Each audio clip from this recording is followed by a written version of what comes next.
Zé Ivan, assuma aí o time do Guarani depois dessa eleição. O que é que você já planeja para esse mandato aqui à frente do Leão do Mercado? O primeiro objetivo nosso é reestruturar o time, né? Buscar organizar um montão de coisa aí que está meio desorganizado, né? E principalmente a estrutura financeira do time, né? Para quando chegar a disputa da Série B, a gente está com a condição, uma saúde financeira já preparado para a gente disputar um campeonato sem problemas, né?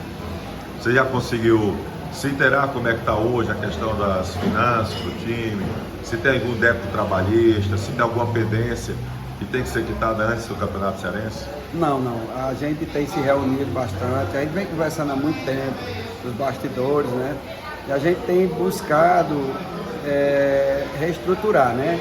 Tem o Dr. Breno hoje está respondendo por essa parte, buscar soluções para essa parte de causas trabalhistas, né?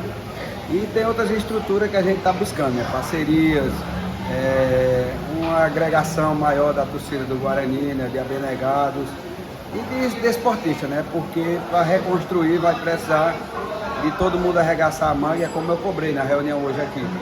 Não é Zé Ivan presidente, é um Guarani unido, né? Todo mundo junto e um objetivo só, né? Buscar o melhor para ver se a gente consegue o êxito, que é o acesso do Guarani, que é o principal objetivo de todos da reunião que a gente tem feito até agora. E a gente, quando estruturar, a gente vai começar a buscar resolver essas partes trabalhistas, né? Que é uma situação que causa muitos problemas para o time, travar bids, né? E causa outros fatores, né? Fica até complicado a gente trabalhar, mas a gente está buscando já negociar certas situações que tem condições de ser conversada, né? Mas eu acredito que a gente vai chegar a um denominador comum e tudo vai estar resolvido em pouco espaço de tempo, né?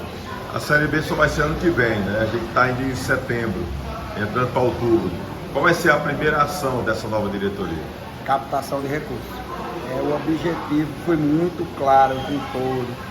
O nosso presidente de honra, que é Juraci Silva, e Josafá, com todos abnegados do Guarani. Graças a Deus, o Guarani hoje tem uma oportunidade de ter um presidente que caminha bem dentro de todas as correntes do Guarani, porque às vezes é muito complicado por causa das vaidades, né? Muitas respingos e tal, mas eu e essa diretoria toda que foi montada, de muito diálogo, a gente buscou trazer uma turma que pode agregar e trazer todo mundo de volta, né? Resgatar aquele Guarani guerreiro, Guarani vencedor, um Guarani estruturado e com respeito da sociedade, né?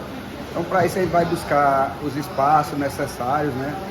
Fizemos essa reunião hoje, foi bem conversada, muito demorada, de diálogo. E aqui não tem um presidente Zé Ivan, vai ter uma executiva, todo mundo do mesmo pensamento, né? Não vou trabalhar eu sendo presidente, eu não sou presidente, existe uma executiva. E várias pessoas, são Josafá Figueiredo, são vários, Zebinho, tem muita gente, Cícero Davi. Você, às vezes, alguém me perdoe que eu não tive a oportunidade de lembrar, mas eu acho que quase todos do Guarani estão unidos aqui para ajudar a gente a resgatar esse time, né?